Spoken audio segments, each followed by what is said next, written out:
indeed. We actually have our own Nelson Paranormal League here. Our very own Ghostbusters. Thank you for having us out here. This is awesome. Hey. I've been a big Very fan exciting. for actually a long time. I remember seeing you guys on Shaw TV. And Were we on Shaw TV? yeah, we were on Shaw TV. Cool.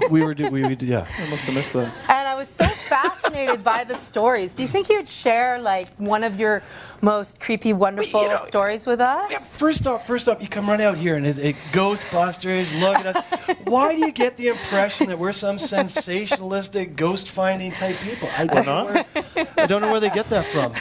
But if you guys want it, who wants ghost stories?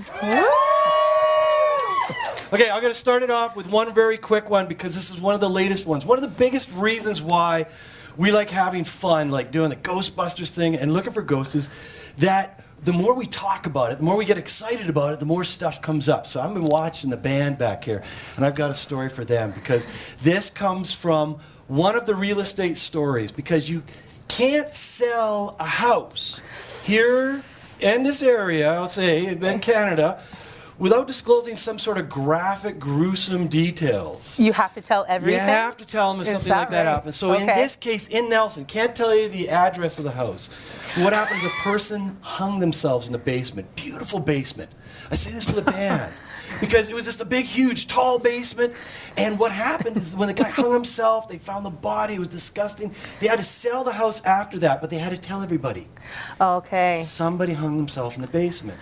And this starts creating stories. So, you know, people see the house. They're like, I don't want to see this house. Well, this band shows up. Oh. This band, he's not the whole band, but the lead of the band. And he's like, he sees the basement.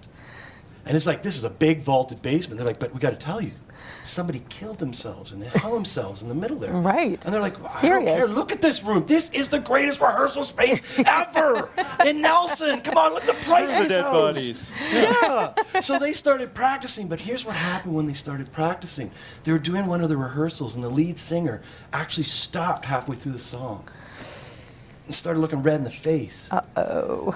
And just was grasping for air and realizing that he just broke away and got out of the house and started just really breathing. They realized that where he was standing, where he was rehearsing, was right where the person had hung himself. Oh. But that's not where it gets interesting because he was a friend of mine that told me the story because he was rehearsing in this space. Right. And when he went to go pick up his equipment, he went down there and he bent over, and as he bent over, he felt like somebody was kneeling on his chest, and all the air was just leaving his lungs. Wow. And he started to freak out until he realized that if he shuffled over just 1 foot, all the air came back to him, and when he stood up, he realized where he was positioned was right in the middle of that basement, right exactly where the person hung himself. Is that ever interesting? There's something to it, isn't there? Isn't there? You know, there really is. Like, I think, people pass, but what does their energy do?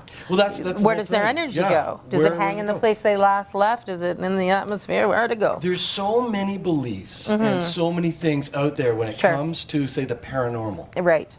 We got to be open. Okay. We got to be open to everything. That's the biggest thing. So we pride ourselves as investigators as being open to everything. So I love that story you did earlier. Oh, you used to say Kevin and I were just going crazy.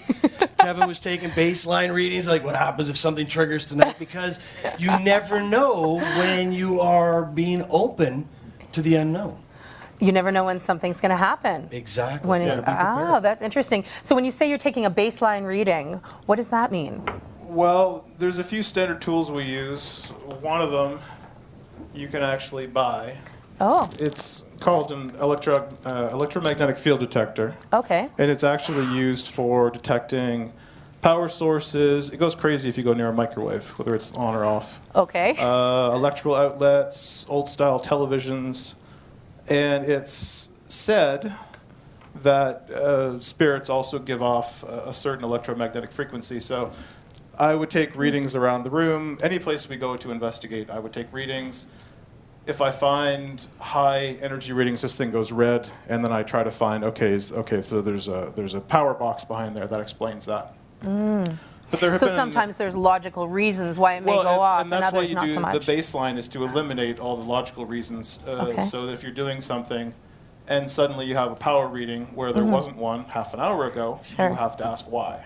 Okay. So Okay. Yeah, And especially if you're evoking, incanting. Yeah, exactly. Stuff like I'll that. do a reading right now. When somebody comes in and say, "Hey, the veil is low right now," and I hear stuff like that, you No, can take a pumpkin's reading. good. Pumpkin's good. It's like, I want to know, why is that veil low and what's it doing? And if it can affect a device, what's it doing to us? that's so true. So you've adopted sort of a philosophy around your, it is work. It's a passion, right? It is It's a passion. fun. Yeah. The biggest thing is, we are Yeah. enthusiasts. The league members are Serene Stewart, Kevin McIntyre, and myself. Okay. Started the league around how we got now? We're 11 years ago. Probably 11 years. Wow. 11 years ago. And we started up based on the fact that we wanted to find evidence. Now, that's the biggest thing. Anybody out there that's got a belief or something that they feel and people say, "Oh, I see spirits." My first answer to you is awesome. Let's talk about it, because the Right. biggest thing I would like to do, or we'd like to do, is get that evidence documented. Yeah. So that we can see it and investigate it. That's the exciting part, right? Like, I mean, you're just always, it's like the next hit, the next time we're going to get it, we're going to find it. And We're actually, going to get the proof we need. A huge part of the fun is talking to people. Okay. I love Yeah. ghost stories. Oh, yeah. So Yeah. even if the story doesn't necessarily pan out, we've had people tell us stories. You go investigate a place, not much is happening there. Maybe it did once and it's not now, or maybe we're there at the wrong time. But the story's super fun. The story. So it's funny. The mission of the Nelson Paranormal League, we've been talking, is documentation. Okay. Number one, because that's a big thing that we want to do, is that we want to document all the stories. Because Nelson keeps coming up with stories beyond any other small town that I've ever met. We have a rich history here. And we have Yeah. scientifically found reasons why it could happen. Wow. So that leads to our investigation. Sure. Which is the big thing where we're trying to get that evidence and trying to find out why and taking a look at that. And the openness then, Yeah, the right? totally openness thing. Yeah. And then mine is exaggeration. Because I love telling the stories. But the thing is, when you tell a story, that's when you get the story. So I'll be sitting there. I'll do trolley tours, walking tours, pub tours. I Right. do all these different things and tell ghost stories. But the beautiful thing is that I'll be telling them and everybody like, "Oh, I had such a great time. That was fun." Now, I don't believe in ghosts. But what happened the other day? And then they start going into an Interesting. elaborate story about something they can't explain. And that is the basis of paranormal. Can't be explained. Can we do anything and everything in our power to find out if it's true or false or what? And that's a huge part of it, is you go in with the open-mindedness. But at the same time, if you actually want to believe, like, if you want to find something, you have to eliminate all the rational possibilities. Sure. Like, you go into an old house, every time you hear a floorboard creak, is it a ghost? No, it's probably an old house settling. Of course. The lights flicker, is it a ghost? Maybe they haven't paid their power bill. So if you actually want to find something that might be a ghost, because you can't say, unless it comes right up to your face, you can't say, "Oh my God, that's a ghost." You have to eliminate all the rational before you can start to consider what people consider irrational. So tonight, when you did a reading of this room, what did you find? It's very clean, which Yeah? is actually good. Oh, Because that's good. if it were to give me a high reading right now, I'd say, okay, that wasn't there an hour ago. What the Right. hell is that? Right. So, it's data collection more than anything else, which I find fun. I think the biggest thing, the biggest thing when it comes to the Nelson Paranormal League, I hear people like, "Oh, Yeah. wow, ghosts and everything." We are ultra geeks, ultra nerds, because Really? You think? it's a little flick of a gauge, It's like, "Oh my God, did you see that 1 micrometer?" And that is like, there's something going on here, and I can't need explain to hang out it. with you guys. Mass sponge migration. Do you smell that?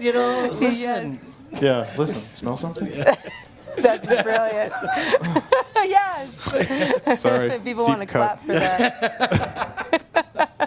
So tell me the story about the redfish. I'm just waiting. I want to know more. Well, I'm going to lead into it, and Okay. I want Kevin to take over, because what Okay. happened is we went and did an investigation at the Hume Hotel, and we had a blast.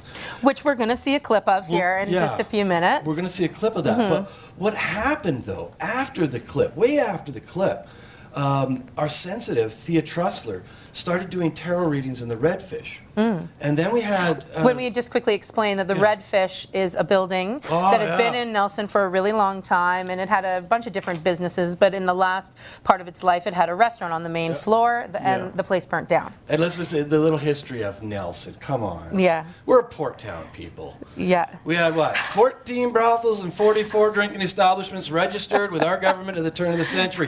We were a party town. So true. The Redfish Grill. Sorry, let me give you the history. The little Davenport. Oh, it had a fun. Downstairs opium, upstairs prostitutes, in the middle sandwiches. Logical. That sounds pretty good. But it's great. But no person in Nelson and of decency would walk off Baker Street and go to a whorehouse. No. No, sandwiches. No, of course. You're going What happened is there's catacombs in Nelson. We didn't call them catacombs. Let's just call them underground. Right. But you can go from the Hume Hotel into the little Davenport. So So creepy. a lot of men of prestige would be like, honey, I'm going down to the Hume Hotel. And they'll go into the Hume Hotel, deke underground, and go play and gamble and eat sandwiches, shall we say, at the little Davenport. Now, over time, it took on many different things, and then it took on the Redfish Grill, and Robin was the owner. Yeah. Now, the stories of the Redfish Grill before us, talk to Robin if you ever see her, staff that would not want to work there, glasses flying off the walls, people would never go downstairs, they would say, and then they would tell us all these stories. What happened, one of our league members was Thea, she was doing readings there, and all of a sudden Robin said, what the hell have you done to us? And I'm like, what do you mean, what have we done? She goes, my restaurant has gone crazy. Like there's activity beyond, and there's stories too, shamans and spirits, and there's like talk of two malevolent and So one you benevolent. brought it out. There's a lot of stories. So what we did is we thought, did we bring something up? Because when you mess around with what you don't know, boom. So we go into the basement to do a cleansing, actually, a little busting ritual with Thea, and she says, what we're going to do is we're going to evoke first, see if we can bring something out. And Well, yeah, basically what these guys were in the main room in the basement. It's actually quite large under there. And they were doing something in a circle, and it was a bit of a kumbaya moment, and I got a bit bored, so I wandered off with my EMF detector, and I'd already taken readings downstairs and not found much of anything except where you'd expect to find them, like the big electrical panels. I went into the boiler room, which is actually where a previous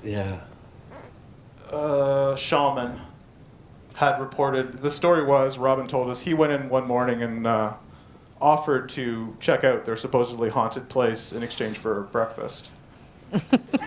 He went down into the basement and reported back that there was malevolent spirits down there, and they were localized in this room, which was the boiler room, and that was years before we got there. So these guys were off doing their thing in the other room, and I was taking readings in the boiler room. And weirdly, right in the center of the room, there was moving energy. Not anything I could see or feel, but I was mapping it with this. In that, I would take a reading. Nothing here, something here, something here, something here, nothing here. So, Wow. That's So basically, 2 minutes later, it was moving. You could kind of map it out that it was roughly spherical, let's say, slightly larger than a beach ball. And it seemed to be moving very slowly across the room, which is when I grabbed Chris, because I was like, holy shit. Yeah. What is this? And this was like in the middle of the basement Right, somewhere? yeah, In the middle of the boiler room where Okay. the previous shaman had told Robin that Isn't that basically people had interesting? died there. Yeah, and Oh. so when the incantation and the cleansing ritual was going on, Kevin mapped this glowing ball of energy, and then when the cleansing ritual was completed, Gone. gone. Wow. Well, except that the place burned down 2 years later. Oh. It turned out And 2 there's years later. stories about that, Which is isn't stories there? are, when Yeah. the shaman came up too, one of the stories is he told Robin, he was like, just sweating, and he was like, you've got 2 female spirits down there that are wonderful, and 1 male that's nasty. And the 1 male guy, he says, if you mess with anything around here, I'll burn the place to the ground. Yeah, That gives me a chill. Because that's what happened. Robin had reported that any time they had done renovations Oh. of any kind, Yeah. and this is actually a fairly common occurrence that you hear about, anytime they did renovations to change the place, Yeah. more weird things would start to happen. Things would start to Wow. move, spinning plates, shelves, and glasses falling over, and stuff like that. So. Well, it sounds really exciting. Like you know, it's a beyond the fear, the hardcore, terrifying fear. Yeah. Like it would propel me maybe, or It's make exciting, me but run. there's Run also away. a lot of sitting in darkness There's a lot for of 6 hours at a time while nothing happens. And then going back home and listening to your recording of 6 hours of nothing Yeah, happening. Speaking of which, You want me to? Speaking I'll of which, set that up for you. you want to set it up because we're going to see a little bit. These Yeah. guys made a movie in the Hume Hotel, and you maybe set it up for us, and we'll watch a little clip from it now. Yeah, we made a docudrama in the Hume Hotel, and how it goes is one of the best tools that you can have is recording devices, because if something happens, the human eye and the brain might not capture it, but sometimes a camera could. So what we're doing, I'm going through all this footage, and I'm so bored. But at one point, and there's a little bit, it'll be a lead up, but at Life some of a point you'll ghost hear it. hunter watching Yeah, boring then all of a sudden, this voice came on the tape, and it was like a female voice, and I went, wow. Hey, everybody, come here. Like, oh, God, 16 hours. Right? Come on, I found some. And they all came in, and they're like, yeah, big deal. And I went, hold on. All the women are in room 335. Only the guys are downstairs. Whoa. And everybody in the editing room shut up. And I went, let me play it again. And we played it again and again, and it got really clear. And we figured it out to be a Class A EVP. Yeah, which is electronic voice phenomenon. Yeah, and this Wow. is one of the clearest that we've ever had. And you'll hear the message, and then if you want, we can tell you what we got from it. Sure, afterwards, sounds if you great. want. Let's roll the video. Haunt at the Hume. Take a look at what just happened and kind of give a logical or an explanation to it. I would say that it was. What's behind you? There's a strong possibility you tripped. Or No, it's right here. See, so I probably Here. tripped. Here. Yeah. Probably tripped on that. Yeah. All right. But man alive, that was just weird. That was a weird sensation. That's all I can say. It was a very weird sensation. Well, we've got a lot of the same stuff from before. It's a lover ship that came together. There was joy at the beginning, dishonesty, sorrow. Sorrow is obviously the prevailing, and also the messenger of love here. The messenger of love before the sorrow card, the same as before, same cards coming up. There's 78 cards in the deck. To have those cards and the lovers come up, all three of those cards again in a second reading in this room. So some intense relationship issues were transpired.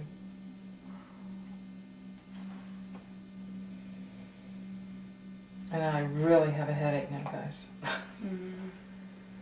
Move out of the space and clear yourself. Okay, let's go try the cloak right now.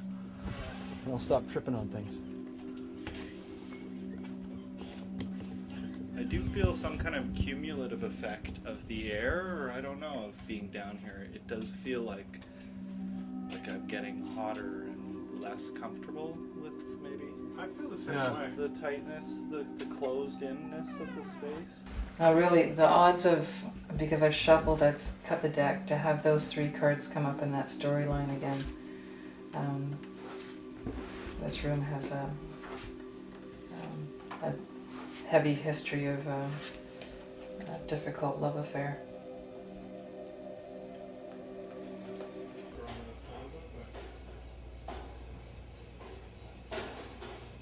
You guys getting that audio though? That's just crazy. Yeah, I was going down there to try and scare you guys, but then I got way too scared to go down there. That doesn't sound normal to me. I haven't heard that the whole time we've been here. No. I've heard the furnace in my parents' home when I was a kid after it started up and fired up. That was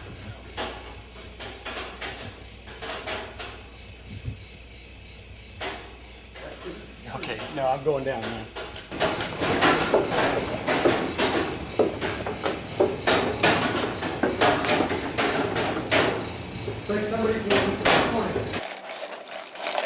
One way of clearing the energy. That's really good. It's just washing your hands to get rid of a buildup from downstairs or otherwise.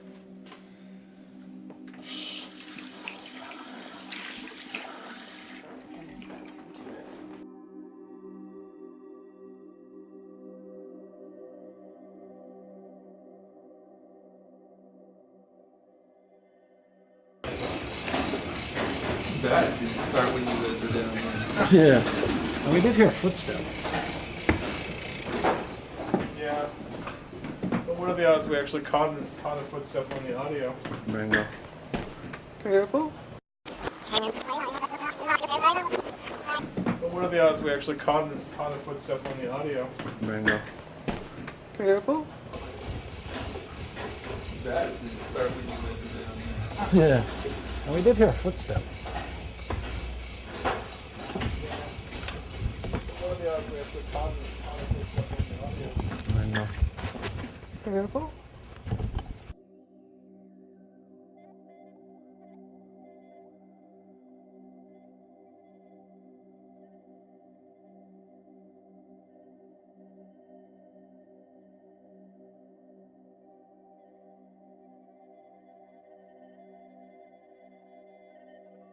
But what are the odds we actually caught a footstep on the audio? Bingo. Careful. But what are the odds we actually caught a footstep on the audio? Bingo. Careful.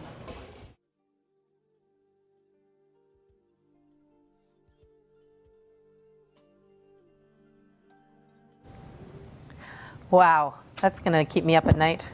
That was the big thing. Yeah. What was the message we got from that? Yeah, we it kind kind of aligns with your philosophies, doesn't it? Yeah, totally. And we did analyze it to a certain degree afterwards. You know, Try to recreate the sound. the first thing is, okay, Yeah. is that a camera glitch? No, because I also caught it on my personal audio recorder. None of us actually heard it during the moments, which is why Really? we're clueless Yeah. during the scene. Oh. Yeah, But yeah. playing everything back, so Chris and JC found it on the During the feed. editing time. And then yeah. I went back through my personal recorder around the same time mark, and I could hear it as well, faintly, but it's clearly there. And we took a look Wow. at each camera. What we did is we triangulated where the sound would come from Sure. and try to recreate the sound and start stomping around, just trying to make that. And we could not recreate it whatsoever. So the next thing was. It sounded like it was above us, too. Yeah. It was weird. It was weird. And that was a big reported area. It was the old it was the laundry room in the Yeah. Hume Hotel, which has a lot of reports in it, too. But the big thing that we got from it was the message was careful. Right. And Serena, the other league member, was just like, what happens when we find something? And I'm just like, I don't care, let's go. And I'm like, well, we found something. Yeah, we're First not- message it said, what? Careful.